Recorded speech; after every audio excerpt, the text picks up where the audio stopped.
So as you can see, there's the tree that I've got cut. I just did a hinge cut on it. I didn't do anything to send it straight down because I want it in the air. And this is why. These guys, hey Ted, these guys are gonna debark it for me, aren't ya? You're gonna debark that for me. Oh, that top piece is that's already debarked, isn't it? What are you chewing on the old rotten wood for? I got you some fresh wood. Donkeys love to chew stuff. They're definite nibblers.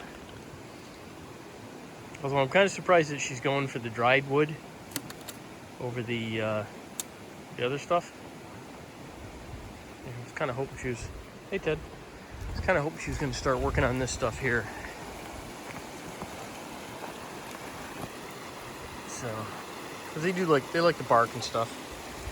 But this tree here, as you can see, had some pretty bad rot in it. So I just cut it over and gonna leave it for them to chew on for a while. And then once they're done, I'll chop it up into firewood. And it'll be aged the next time we need a fire. Yeah, it's some pretty bad looking stuff. It was interesting because one side of it was actually not bad. The other side of it, not so much. I did have to be careful when I was taking this down because my electric, well, you can't really see it. You can barely see it. My electric comes down the side of this tree, goes over. That's this wire that you can barely see. It goes to that tree and then heads down. And then the electric fence goes down that way some more. So I had to make sure that I at least got it pointed kinda-ish in the right direction. And there really wasn't anything I couldn't notch anything on this edge because it was all rotten. So I'm pretty happy with the way that went. Close enough. You missed it, but just a couple of seconds ago they were fighting over one tiny branch. Because of course, we've got such a shortage of tiny branches right now. But this is Donkey Entertainment. And this is Yorkie Entertainment. He's only feet away, but he's looking inside for chippies and things like that are hanging out. So this is what we do out here. This is how we're surviving the coronavirus quarantine period. Hey you, how's it going? Uh-huh. You can see I've got my donkey-eating coronavirus chopping tool, right? Yeah, I bet you're scared now. No? Okay, whatever. Alrighty. Oh, they're doing a good job on this. That looks good. Ugh. Hey, you. Oh, you're leaving? Absolutely did not like the chainsaw, I guess. Alright, so I'm gonna chop a couple of these branches down and get ready to take this tree out of the way. Because this has got to go. Otherwise we can't get through here. Well, otherwise you can't get through there. Hey you, how you doing? How you doing?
This is the saw that I actually ended up using.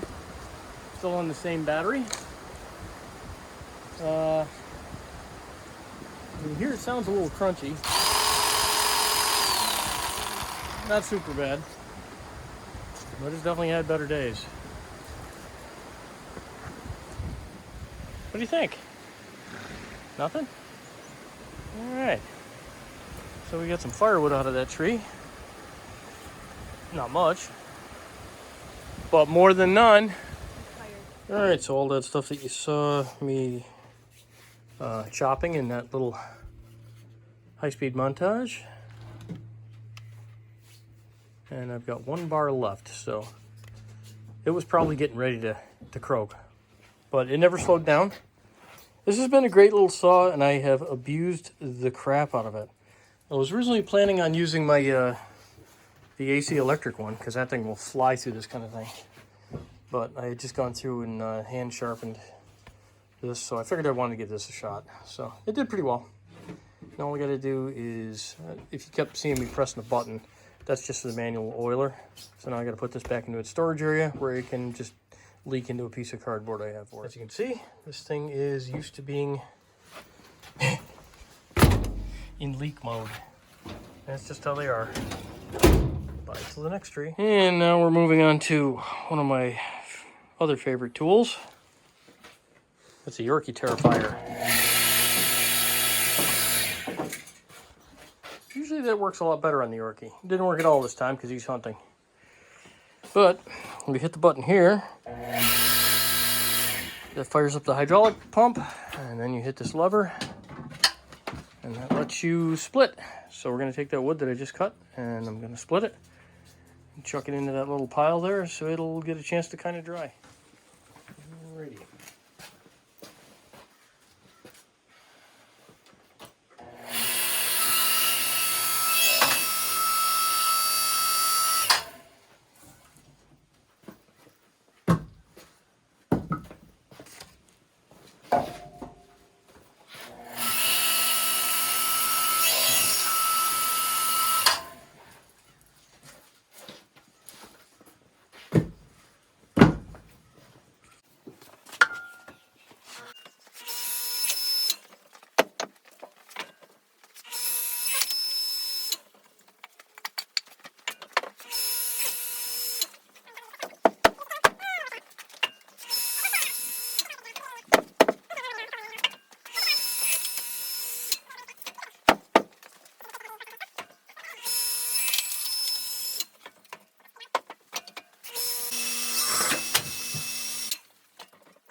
Alright, so I take you off of here. You can see I got a little bit of wood there, so not bad for what amounts to probably about maybe 20 minutes cut, split, and stacked. Right, Ted? Ted doesn't care.